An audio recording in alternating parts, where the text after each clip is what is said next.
Wednesday, the 27th of January. Welcome everyone, and I'm delighted that you've taken the time to join us once again for our midweek reflection. It's really good, and I'm delighted that so many of you join in every Wednesday and Sunday just to see what we're saying in this particular week.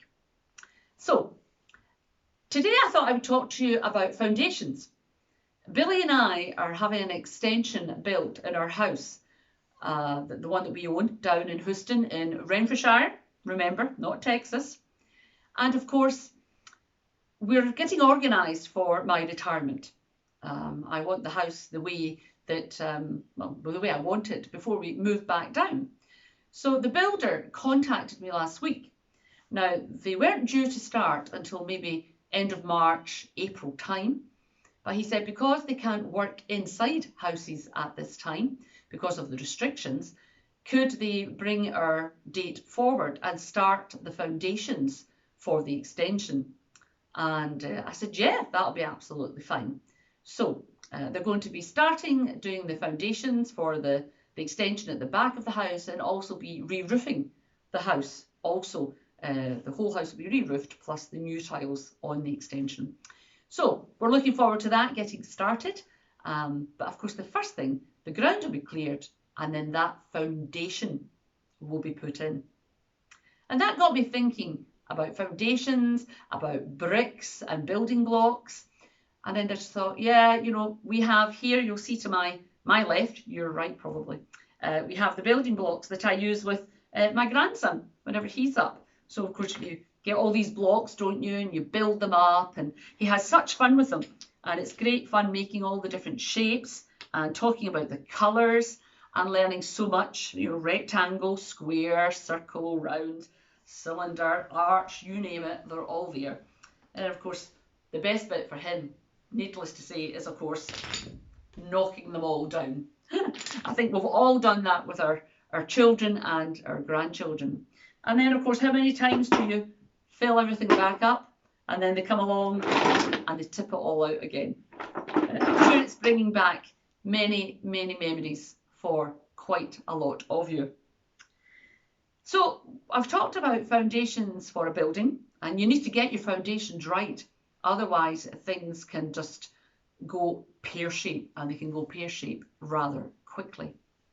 But what about the foundations for a human being?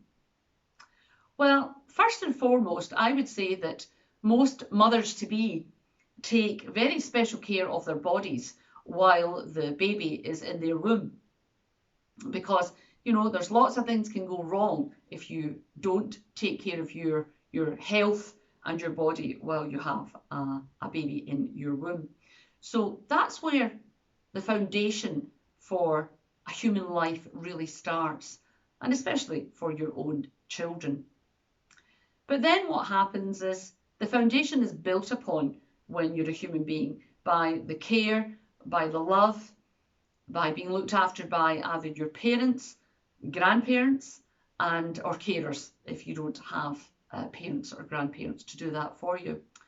So there's always, hopefully, someone there who loves you and will nurture you as you grow up. So that's one of the firm foundations you need, a loving, caring environment to be brought up in. And then, of course, you then move on to education, for we all need education. And then again, that starts at a very young age. You just heard me mention about the shapes of these building blocks that I have for my grandson. And of course, we all start very early, learning them their colours and their numbers and everything like that. So they need an education. And teachers are a great foundation. Teachers teaching our children the basics from when they start nursery or playgroup all the way up to high school and then on to university. So education is very, very important in the foundations of our lives also.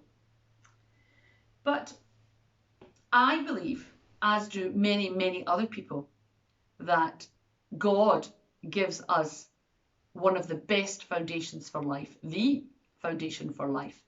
Because if we are to follow God's word, if we were to follow Jesus' commands, then that is probably one of the best foundations that you can have in your life.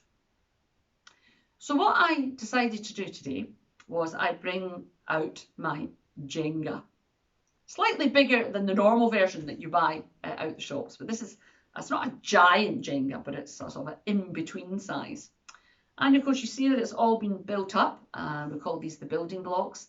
And as you know in the game, you have to start taking out, but in turn, some of the blocks. So for example, if I want to maybe push this, oh look, see?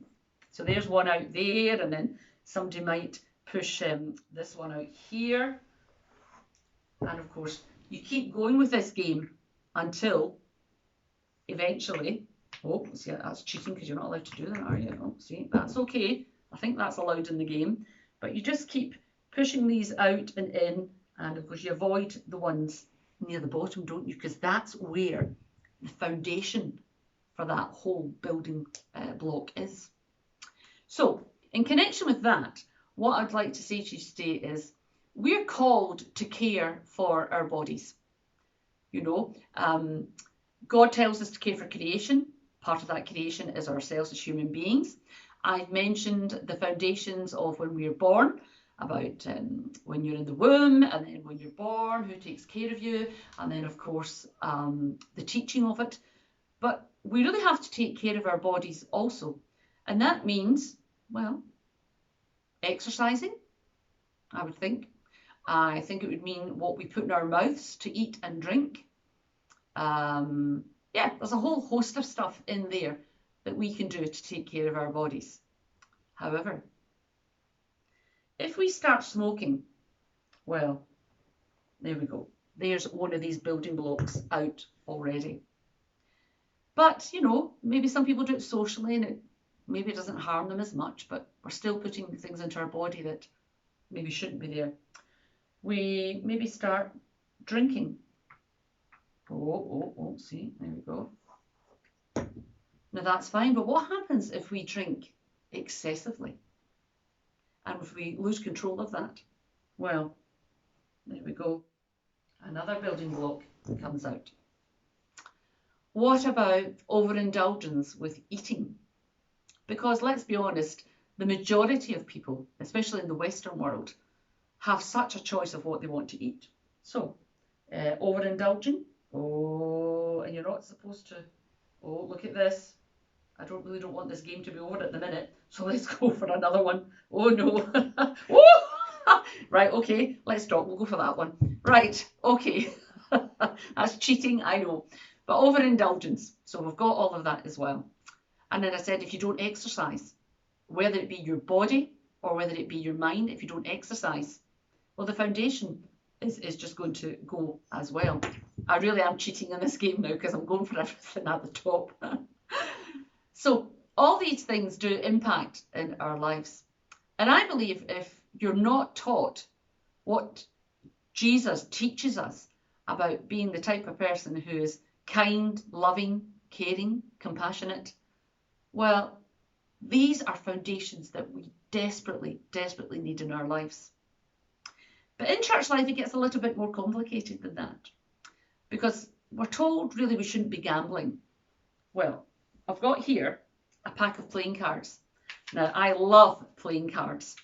And if you heard Esther Kidd the other day there, she'll tell you that I'm a bit of a card sharp. But I really, really do like playing cards. But would I ever play for money? No. I've maybe played for cocktail sticks in the past, but I would never, ever gamble and play for money. What about the lottery? There's a biggie, because again, we're told not to gamble. How many of you do the lottery? Well, I must admit, I don't do the lottery, but Billy does. And that's really all down to my daughter. And of course, we're giving into temptation here, because she said that she thinks I'm the luckiest person in the family. And of course, she says, if we're all doing the lottery, then maybe there's a better chance of us winning it. So, £2 a week, I think we spend on the lottery, even if, no, I don't even think it is that. But anyway, that's what we do. That's Billy's helping out of Joanne in the hope that one of us one day will win some money just to help us over. But Is that starting to whittle down the foundation? Oh, there we go. Because these are all the little things that can lead us astray. Personally, I don't think for me, and I know who I am, that maybe playing cards, well, certainly not for money, it's not going to be that bad for me. Billy doing his weekly lottery is not going to lead him to the dark side, I don't think. Having raffles in the church, again, doesn't bother me. I don't think for a minute that buying a raffle ticket at a coffee morning or a wee fundraiser is going to lead us to the dark side. But maybe it will for some people. So these are all the foundations that we have to build our lives upon. But it's very easy for these foundations to start getting whittled away at if we don't keep on the right track. And of course, for me, the right track is following God's word and following Jesus' commands. But just to bring it back to right now, I'm more concerned about the people out there that are not wanting to take this vaccine. They're saying things that they don't know what's in it and things like that. We don't know. Well, we now know the damage that smoking can do to lungs. We didn't know then, but we do know now. But we still smoke, even though we know the damage it does to us. People know that drinking can be bad for their health, but they still continue to drink.